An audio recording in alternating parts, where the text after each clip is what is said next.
The night of my own retirement dinner, I was asked if I was the caterer. I wish I were making that up. The woman at the check-in table. One of my daughter-in-law's friends, I later found out, looked me up and down, smiled the way people smile when they want to seem polite without actually being polite, and said, "Are you with the catering staff?" I was wearing the blazer my late wife had picked out for me 11 years ago. I had it dry cleaned specifically for that evening. I said no. I told her my name was Frank. Frank Ellison. Frank Ellison. She checked her clipboard and found me near the bottom. And I could see, even from where I stood, that someone had written +1 next to my name. Not guest of honor. +1. I didn't say anything. I just walked inside. That was the moment everything changed. Not when my son called me the week after to apologize.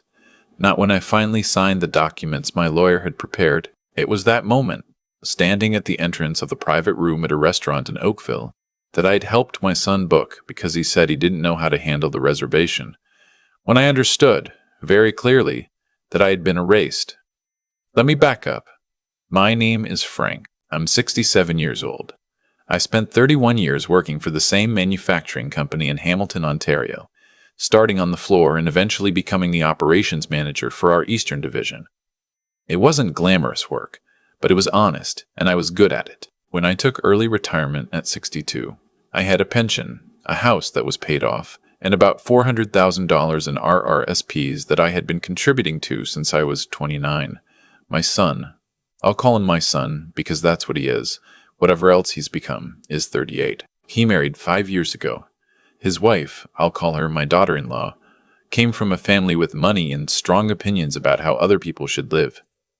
They moved to Mississauga the year they got married, into a house that cost more than anything I could have imagined at their age. My son works in commercial real estate. He does well. He did well, I should say. For the first 2 years of their marriage, things were fine. Not warm, but fine. My daughter-in-law was polite to me in the way that people are polite to furniture, acknowledging it's there, not especially interested in it. My son called maybe twice a month. We'd have dinner at their place 3 or 4 times a year. Then my son came to me with an opportunity. He had been approached by 2 partners to invest in a small commercial property in Burlington, a mixed-use building, retail on the ground floor, apartments above. The numbers were good, he said. Solid rental income, strong location, the kind of thing that builds quietly over time. He needed $120,000 to meet his share of the investment. He had most of it, but he was short. He asked me if I would contribute. Not as a loan, he said, as an investment. I would own a portion of the asset, proportional to what I put in. He'd handle everything. He just needed the capital. I thought about it for 2 weeks. I talked to my accountant. I withdrew $120,000 from my RRSPs, paid the withholding tax, and transferred the money to my son. We had a basic agreement written up. I have to be honest, it was not a thorough document. I trusted him. He was my son. The lawyer I used at the time told me I should have something more formal, and I said I'd get to it. I didn't get to it. For 3 years, I received quarterly summaries by email. The property was doing well. My portion was listed. I never asked for distributions because I didn't need the money. I had my pension and my own savings. I thought I was doing something good for both of us, building something together. Then my daughter-in-law's parents retired and moved from Calgary to a property in Burlington, about 12 minutes from the commercial building. Suddenly her parents were at every dinner. Suddenly my son was talking about restructuring the investment to simplify things. Suddenly my quarterly summary stopped coming. When I asked about it, my son said the property had been refinanced and the ownership structure had changed for tax purposes. He said my interest was still there, just held differently. He said he'd explain it properly next time I came over. Next time I came over, nobody mentioned it. I asked again 3 months later. He said his accountant was sorting it out and he'd send me updated documents. The documents never came. I am not a man who raises his voice. I don't make scenes. My wife used to say I was too patient for my own good, and she was probably right. So I waited. And I watched. And during those months of waiting, something else was happening in plain sight. My son and daughter-in-law were planning a retirement dinner for me. They had offered, insisted, really, on organizing a celebration for my 31 years of work and my official transition into retirement. I had left my job the previous spring, but between one thing and another, the dinner kept being pushed. When they finally set a date in November, I was glad. I thought maybe things were getting back to normal. My daughter-in-law sent me a lovely message about how much it meant to them to do this for me. 53 people were invited. I know because I was shown the list, briefly so I could confirm a few names from my side. My old supervisor, 2 colleagues I'd kept up with, my daughter who lives in Sudbury with her husband and 2 kids and who drove down for the evening. Most of the other guests were my son's contacts, his wife's friends, her parents' friends. I arrived at the restaurant at 6:40, 20 minutes early, because I am always early. That's when the woman with the clipboard called me the caterer. Inside, the room was set with round tables. There was a head table, long, rectangular, decorated with flowers, where my son and daughter-in-law were already standing and talking with her parents. I walked toward them. My son saw me, nodded, and went back to his conversation. His mother-in-law glanced at me and then looked away. There was no seat for me at the head table. My name card was at a round table near the back. I found it because my daughter found it first. She came up beside me and said, very quietly, "Dad, why are you back here?" I didn't have an answer. My son gave a speech about 20 minutes in. He talked about hard work and family values. He mentioned his wife's parents by name. He thanked his wife's father, Gerald, for what he called practical wisdom about investment and property. He talked for about 6 minutes. He did not say my name once. His wife spoke after him. She thanked the guests for coming, mentioned the restaurant by name, said something charming about the wine selection. She looked in my direction at one point, not quite at me, and said, "We're grateful for everyone who shaped who we are today." Then she sat down. My daughter reached under the table and held my hand. She didn't say anything. She didn't have to. I sat at that table for another 40 minutes. I ate the salmon. I drank 1 glass of wine. I talked to the 2 colleagues I'd invited, good men who were visibly uncomfortable and pretended not to be. At some point, Gerald came over to introduce himself and shake my hand, and he did so with the particular confidence of a man who knows he's standing on ground that used to belong to someone else. At 8:15, I excused myself to use the restroom.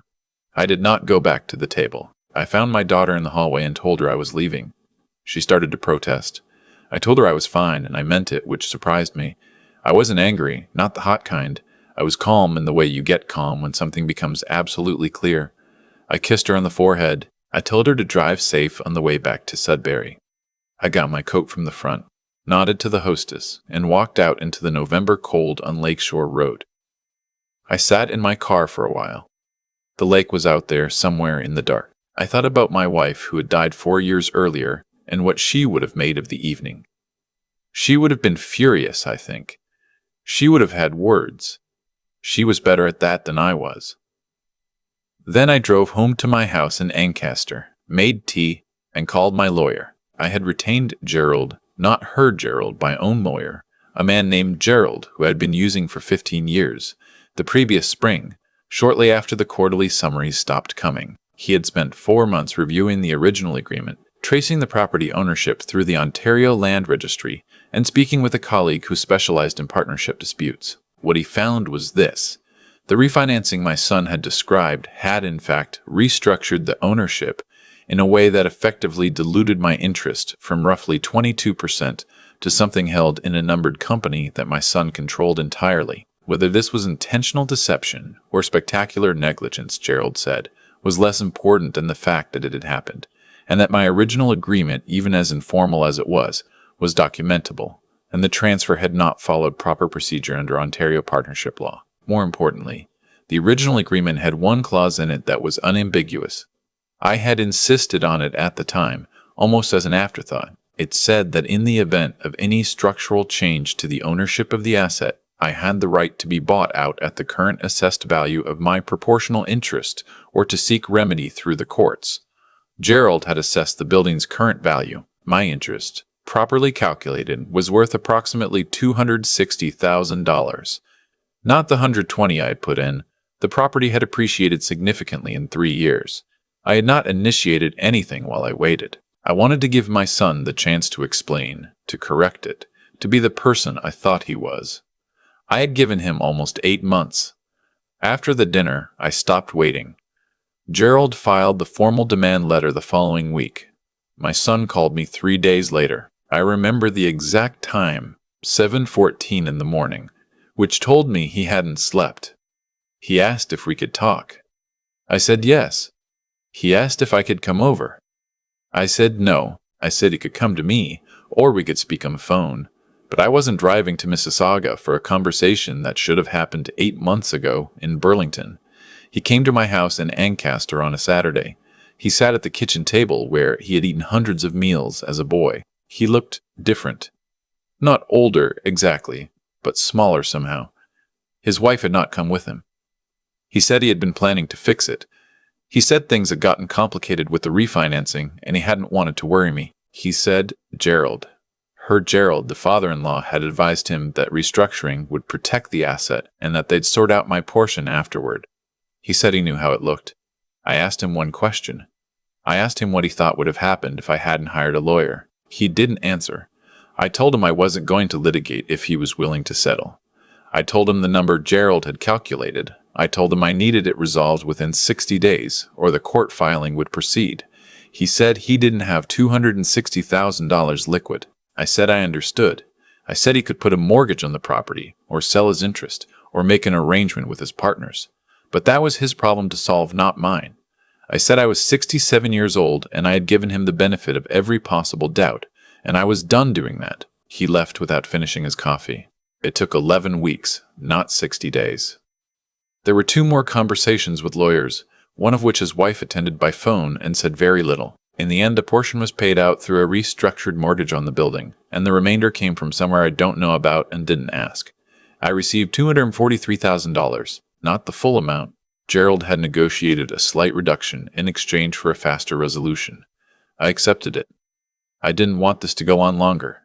The money went into a new TFSA and a GIC at my credit union in Hamilton. I am not a person who needs much. My pension covers my life. The money is there now, growing quietly, and the only person who will benefit from it eventually is my daughter. Speaking of my daughter, she called me the Sunday after my son's visit. She had spoken with him. She was careful on the phone, choosing her words, and I could tell she was trying to stay neutral. She asked if I was all right. I told her I was. I asked about the kids. We talked for 40 minutes about ordinary things. Before she hung up, she said, "Dad, for what it's worth, I'm proud of you for not making a scene that night." I told her the scene wasn't mine to make. She laughed. It was her mother's laugh. Christmas that year, I drove up to Sudbury, 5 hours in the snow, which I don't mind. I've driven in Ontario winters my whole life. My son-in-law had shoveled the driveway and left the porch light on for me. My grandchildren, who were 7 and 4, were still awake even though it was past 9, and they launched themselves at me from the top of the stairs in a way that nearly took me down.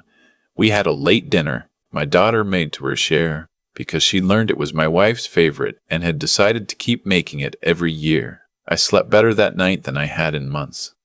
My son and I have not spoken since November. I don't know what happens next. I'm not rushing toward anything. My wife used to say that silence is sometimes the most honest thing you can offer someone, that it tells them exactly where things stand without dressing it up in words that aren't true yet. I think about the dinner sometimes. The clipboard, the round table at the back, Gerald's shaking my hand like a man planting a flag. I think about the drive home along Lakeshore Road, the lake dark on my left, and how I felt. Not broken, not even especially sad, just clear. There's something that happens when you stop trying to fit into a space that wasn't made for you. You don't shrink to fit it, you just leave. And when you leave, you find out very quickly what was actually yours to take with you. It turns out it was more than I thought. I've had a lot of time to think about what happened. Not in a bitter way. I'm past that. But when you're 67 and you've lived enough of your life to see how things tend to connect, you start noticing patterns that were invisible to you at 30 or 40. What I keep coming back to is this. The dinner didn't come out of nowhere. None of it did. My son didn't become someone who would seat his father at the back of the room overnight. It happened in small steps, most of which I watched and said nothing about. The calls that got shorter, the visits that stopped being visits and started being obligations, the quarterly summaries that went quiet. I noticed all of it, and I kept giving benefit of the doubt long after the doubt had run out. I told myself he was busy. I told myself he was under pressure. I told myself that's just how it is when your kids grow up and build their own lives. But here's what I've come to understand. Patience is a virtue until it becomes a way of avoiding a hard truth. I wasn't being patient with my son. I was protecting myself from knowing something I didn't want to know. And the longer I did that, the more I made it easy for the situation to continue. I gave him the investment, yes, but I also gave him months of silence when I should have asked direct questions. I gave him every possible out, and in doing that, I wasn't just being generous. I was being absent. A different kind of absent than he was, but absent all the same. What I had to learn is that caring for someone and accounting for yourself are not opposites. You can love your son and still say clearly, "This is what I put in, this is what I'm owed, and this matters." That's not coldness. That's honesty. My wife understood this. She would have made that call to Gerald in the spring, not the following November. She had a way of being direct that I always admired and never quite managed to inherit. The resolution wasn't satisfying in the way people might expect. There was no moment where my son broke down and everything was explained and forgiven. He came to my kitchen table. He looked like he hadn't slept, and he couldn't answer a simple question. That was it. That was the whole confrontation. What followed was paperwork and lawyers and 11 weeks of waiting, and then a transfer into a credit union account. And silence. People sometimes want the dramatic ending, the tearful apology, the full accounting of every wrong. I'm not sure that's how life actually works, at least not in my experience. What I got instead was clarity, and money I had earned back, and a drive to Sudbury in the snow, where 2 small children came flying down a staircase at me like they had been waiting all week. My daughter never asked me to choose. She didn't make it about sides. She just kept calling, kept making her mother's tortilla at Christmas, kept leaving the porch light on. That's the kind of person she is, and I don't think it happened by accident. I think she watched her parents for 30 years and absorbed something from it, and whatever that something is, it held. I'm not a man who believes in getting what you deserve in some cosmic sense, but I do believe that how you treat people, consistently, over time, not in grand gestures, but in small, reliable ones, determines the shape of what's around you when things get hard. My son built something with his choices. My daughter built something with hers, and I built something too, in the way I handled the end of all this. Not by shouting, not by burning things down, by being, as my wife always said I was, too patient, and then, finally, just patient enough.